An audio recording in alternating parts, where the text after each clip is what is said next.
ဒါမာတာနိုင်ငံရဲ့စိတ်ကမ်းမျိုးတော့ပြန်ပြမယ်ဘယ်လောက်လာလဲဆိုတော့ဒီမာတာနိုင်ငံထဲကိုဝင်လာတာနဲ့ဒီမျိုးအဲ့ကျွန်းလေးကနေထွက်လာဒါဟိုဘက်ချမ်းမှာလည်းမျိုးရှိတယ်ဒီဘက်ချမ်းမှာလည်းမျိုးရှိတယ်ဒီမှာဓာတ်လီကားရှိအဲ့ဒီရဲပြတိုက်ကနေအပေါ်တက်သွားရင်ဓာတ်လီကားကနေဆိုမျိုးတွေကိုရောက်တယ်ဒီမှာအရန်လာရှိုးရအောင်ဒါကကော်ဖီလေးတောက်လိုက်ဒါမှမဟုတ်လည်းဘီယာကြီးတောက်လိုက်ရင်ရှယ်ပဲโอเคပြောချင်တာဒီမှာဒီရဲတိုက်အဲ့ကူကြီးထဲမှာပြီးကြရင်ပြမယ်အဲ့ကြပြီးကြရင်မတုံးမတန်ဖြစ်တဲ့ဟာပြမယ်ကျွန်တော်ဓာတ်လီကားနဲ့တက်မယ်ဆို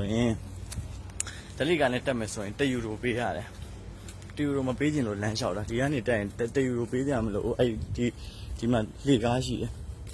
တာဂီတာတော့ဒါမျိုးတော့လာလို့မရအောင်1 ယူရိုလဲ1 ယူရိုပဲ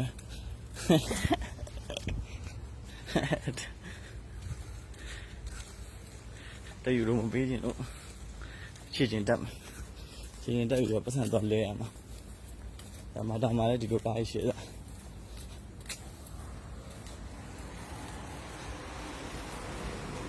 ဒီဂိတ်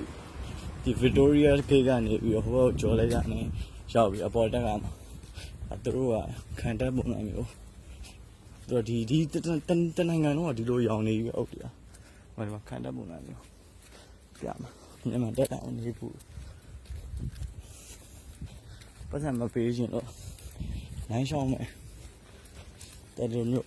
တောင်နေကြမှာဖောက်အဲ့ဒီနိုင်ငံကStill be only before.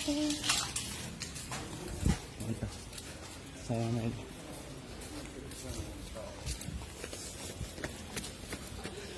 ဒီကနေတက်သွားရင်ဘာ1 ယူရိုမှပေးရမလို့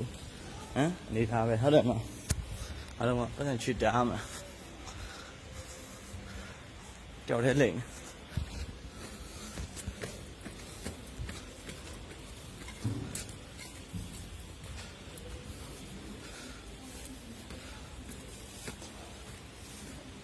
ဒီမှာ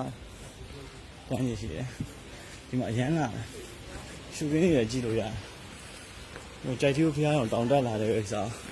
ဒီတောင်ကုန်းလေးကဘာမှမဟုတ်လို့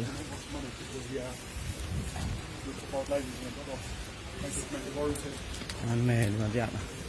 မလေကားလေးနဲ့တရားကျွန်တော်ဒီရက်တက်ကမှာကျွန်တော်ဒီရက်တက်ရမှာအဲ့မှာရမ်းလာ